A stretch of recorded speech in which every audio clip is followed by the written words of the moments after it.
നമ്മെ ദൈവത്തിൽ നിന്ന് അകറ്റുന്ന ഒരുപാട് പാപങ്ങളെക്കുറിച്ച് ബൈബിളിൽ പരാമർശിക്കുന്നുണ്ട്. എന്നാൽ ലൈംഗിക പാപങ്ങളെക്കുറിച്ച് പറയുമ്പോൾ അതിൻ്റെ തീവ്രത വളരെ കൂടുതലായിട്ടാണ് പറയുന്നത്.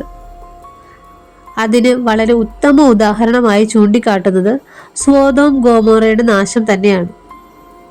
ആ ജനങ്ങളുടെ ലൈംഗിക പാപങ്ങൾ നിമിത്തം ദൈവം അവരെ അഗ്നിക്കിരയാക്കി. ഇതിൽ ഏറ്റവും ഞെട്ടിക്കുന്ന കാര്യം, ഈ ഉദാഹരണങ്ങൾ ഉണ്ടായിരുന്നിട്ടും മനുഷ്യരാശി അതേ തെറ്റുകൾ ആവർത്തിക്കുന്നു എന്നതാണ്. വിവാഹത്തിന് പുറത്തുള്ള എല്ലാ ബന്ധങ്ങളും അപലപിക്കപ്പെട്ട ലൈംഗിക പാപങ്ങൾ എന്ന് ബൈബിൾ കൃത്യമായി തരംതിരിക്കുന്നു. നമ്മുടെ സമൂഹം ഈ മുന്നറിയിപ്പുകൾ അവഗണിക്കുകയും സോദോമിനെയും ഗോമോറയെയും നാശത്തിലേക്ക് നയിച്ച അതേ പാത പിന്തുടരുകയും ചെയ്തതിനാൽ ഏറ്റവും ഗുരുതരമായ പാപങ്ങളെക്കുറിച്ച് നിങ്ങൾ എപ്പോഴെങ്കിലും ചിന്തിച്ചിട്ടുണ്ടോ? ബൈബിളിൽ പറയുന്ന ലൈംഗിക പാപങ്ങളെക്കുറിച്ച് പറയുന്നതിന് മുൻപ് ദൈവം ലൈംഗികതയെ വിശുദ്ധവും ശുദ്ധവുമായ ഒന്നായി സൃഷ്ടിച്ച അടിസ്ഥാനപരമായ ഒരു കാര്യമായി നമ്മൾ മനസ്സിലാക്കേണ്ടതുണ്ട്. ഒരു പുരുഷനും സ്ത്രീയും തമ്മിലുള്ള വിവാഹ ഉടമ്പടിക്കുള്ളിൽ ഉണ്ടാകുന്ന ഒരു പവിത്രമായ ബന്ധമാണ് ലൈംഗികത. അതുകൊണ്ടാണ് ഉൽപ്പത്തിയിൽ നാം ഇങ്ങനെ വായിക്കുന്നത്: ഒരു പുരുഷൻ തൻ്റെ അപ്പനെയും അമ്മനെയും വിട്ട് ഭാര്യയോട് പറ്റിച്ചേരും, അവർ ഏക ശരീരമായി തീരും എന്ന് പറയുന്നത്. ഈ വാക്യം വിവാഹത്തിൻ്റെ അടിത്തറ സ്ഥാപിക്കുക മാത്രമല്ല, ദൈവഹിതമനുസരിച്ച് ലൈംഗികതയുടെ അതിരുകൾ നിർവചിക്കുകയും ചെയ്യുന്നു. അപ്പസ്തോലനായ പൗലോസ് പറയുന്നത്, ലൈംഗിക അധാർമികതയിൽ നിന്ന് ഓടിപ്പോവുക. ഒരു വ്യക്തി ചെയ്യുന്ന മറ്റെല്ലാ പാപങ്ങളും ശരീരത്തിന് പുറത്താണ്, എന്നാൽ അതിനുശേഷം ലൈംഗികമായി സ്വന്തം ശരീരത്തിനെതിരെ പാപം ചെയ്യുന്നവനാണ്. കുടുംബങ്ങളെയും വ്യക്തി ജീവിതങ്ങളെയും നശിപ്പിക്കുന്ന ആ പാപങ്ങളെക്കുറിച്ച് നമുക്കൊന്ന് ചിന്തിച്ചാലോ? അതിലൊന്നാമത്തേതാണ് വ്യഭിചാരം. ചില പാപങ്ങൾ വ്യഭിചാരം എന്ന നിലയിൽ ഒരു കുടുംബത്തിനുള്ളിൽ വളരെയധികം നാശം വരുത്തുന്നു. പുരാതന കാലം മുതൽ ബൈബിൾ ഈ ലംഘനത്തെ തീവ്രതയോടെ പരിഗണിക്കുന്നു. കാരണം ഇത് ഉൾപ്പെട്ടിരിക്കുന്നവരെ വേദനിപ്പിക്കുക മാത്രമല്ല, ദൈവം സ്വയം സ്ഥാപിച്ച ഒരു സ്ഥാപനമായ വിവാഹത്തിൻ്റെ പവിത്രമായ ബന്ധം തകർക്കുകയും ചെയ്യുന്നു. വ്യഭിചാരത്തിൽ ഏർപ്പെടരുത് എന്നത് ഒരു വിവാഹിതൻ തൻ്റെ ജീവിത പങ്കാളിയല്ലാത്ത മറ്റൊരാളുമായി ലൈംഗിക ബന്ധത്തിൽ ഏർപ്പെടുന്നതിൻ്റെ പ്രവൃത്തിയാണ്. 10 കൽപ്പനകളിൽ വ്യഭിചാരം ചെയ്യരുതെന്ന് ദൈവം നേരിട്ട് സംസാരിക്കുന്നു. എന്നാൽ ഹൃദയത്തിലെ അശുദ്ധമായ ആഗ്രഹത്തിൽ പോലും വ്യഭിചാരമുണ്ടെന്ന് യേശു നമ്മോട് പറയുന്നു. മത്തായി 5:27 യേശു പറയുന്നത്, വ്യഭിചാരം ചെയ്യരുത് എന്ന് അരുളി ചെയ്തത് നിങ്ങൾ കേട്ടിട്ടുണ്ടല്ലോ. ഞാനോ നിങ്ങളോട് പറയുന്നത്, സ്ത്രീയെ മോഹിക്കേണ്ടതിന് അവളെ നോക്കുന്നവൻ എല്ലാം ഹൃദയം കൊണ്ട് അവളോട് വ്യഭിചാരം ചെയ്തുപോയി. ഈ പാപത്തിൻ്റെ ഭയാനകമായ അനന്തരഫലങ്ങൾ കാണിക്കുന്ന ഉദാഹരണങ്ങൾ ബൈബിളിൽ നിറഞ്ഞു നിൽക്കുന്നു. അതിൽ പ്രധാനപ്പെട്ട ഒരു ഉദാഹരണമാണ് ദാവീദ് രാജാവ് ചെയ്ത പാപം.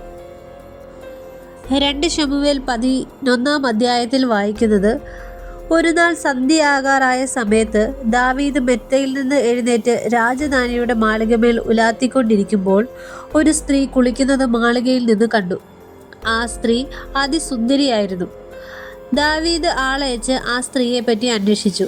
അവൾ ഏലിയാമിൻ്റെ മകളും ഹിത്യനായ ഊരിയാവിൻ്റെ ഭാര്യയുമായ ബത്ശേബ എന്ന് അറിഞ്ഞു. ദാവീദ് ദൂതന്മാരെ അയച്ച് അവളെ വരുത്തി. അവൾ അവൻ്റെ അടുക്കൽ വന്നു. അവൾക്ക് ഋതുശുദ്ധി വന്നിരുന്നത് കൊണ്ട് അവൻ അവളോട് കൂടെ ശയിച്ചു. അവൾ തൻ്റെ വീട്ടിലേക്ക് മടങ്ങിപ്പോയി. ആ സ്ത്രീ ഗർഭം ധരിച്ചു. താൻ ഗർഭിണിയായിരിക്കുന്നു എന്ന് ദാവീദിനോട് വർത്തമാനം അറിയിച്ചു. ദാവീദ് ചെയ്ത ഈ പാപം ദൈവം വളരെ ഗുരുതരമായ ഒരു പാപമായി കരുതുന്നു. അതിനാൽ ദാവീദ് തൻ്റെ കുടുംബത്തിലും രാജ്യത്തിലും ഗുരുതരമായ പ്രത്യാഘാതങ്ങൾ നേരിട്ടു. എന്നാൽ എന്തുകൊണ്ടായിരിക്കാം വ്യഭിചാരം ഇത്ര ഗുരുതരമായ പാപമായിരിക്കുന്നത്? ഒന്നാമത്, ഇത് കുടുംബങ്ങളുടെ വിശ്വാസത്തെ തകർക്കുന്നു എന്ന് മാത്രമല്ല, പല കുടുംബങ്ങളിലും അത്തരമൊരു പ്രഹരത്തിൽ നിന്ന് ഒരിക്കലും കരകയറാൻ കഴിയാത്ത വിധമായി തീരുന്നു. രണ്ടാമതായി, ഇത് ഓരോ പാപിയുടെ മേലും ന്യായവിധി കൊണ്ടുവരുന്നു എന്ന് നമുക്കറിയാൻ സാധിക്കുന്നു.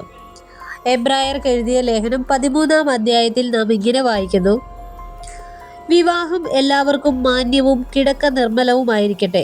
എന്നാൽ ദുർനടപ്പുകാരെയും വ്യഭിചാരികളെയും ദൈവം വിധിക്കും.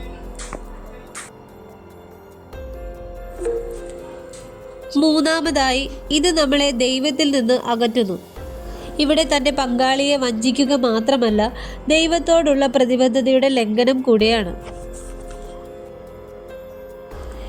എന്നിരുന്നാലും യഥാർത്ഥത്തിൽ അനുതപിച്ചാൽ ദൈവം നമ്മോട് ക്ഷമിക്കും എന്ന് യോഹന്നാൻ 8 പറയുന്നു. യേശു വ്യഭിചാരത്തിൽ പിടിക്കപ്പെട്ട സ്ത്രീയോട് ക്ഷമിക്കുകയും എന്നാൽ അവൾക്ക് ഒരു മുന്നറിയിപ്പ് നൽകുകയും ചെയ്യുന്നുണ്ട്. ഇനി നമുക്ക് ബൈബിളിൽ പറയുന്ന രണ്ടാമത്തെ പാപത്തെക്കുറിച്ച് ചിന്തിക്കാം. അതാണ് പരസംഗം. ഇന്ന് പരക്കെ അംഗീകരിക്കപ്പെടുകയും പ്രോത്സാഹിപ്പിക്കപ്പെടുകയും ചെയ്യുന്ന ഒരു പാപമുണ്ടെങ്കിൽ അത് വ്യഭിചാരത്തിൽ നിന്ന് വ്യത്യസ്തമായ പരസംഗമാണ്. അതിൽ വൈവാഹിക പ്രതിബദ്ധത ലംഘിക്കുന്നത് വ്യഭിചാരവും വിവാഹത്തിന് പുറത്തുള്ള ഏതെങ്കിലും ലൈംഗിക ബന്ധത്തെ പ്രോത്സാഹിപ്പിക്കുകയും ചെയ്യുന്നതാണ്. ബൈബിൾ ഈ പാപത്തെക്കുറിച്ച് എബ്രായർ 13 പറയുന്നത് വിവാഹം മാന്യവും കിടക്ക നിർമ്മലവുമായിരിക്കട്ടെ എന്നാണ്. ഇതിനർത്ഥം ദൈവം ലൈംഗികതയെ സൃഷ്ടിച്ചത് ദാമ്പത്യത്തിനുള്ളിൽ ഒരു അനുഗ്രഹമായിട്ടാണെന്നും ഇതിനു പുറത്തുള്ള ഏതൊരു സമ്പ്രദായവും പരസംഗത്തെ അപലപിക്കുന്നതും വിശുദ്ധ ദാനത്തെ നിസ്സാരമാക്കുന്നതും ഗുരുതരമായ ആത്മീക, വൈകാരികവും ശാരീരികവുമായ പ്രത്യാഘാതങ്ങളിലേക്ക് നയിക്കുകയും ചെയ്യുന്നു എന്നാണ്.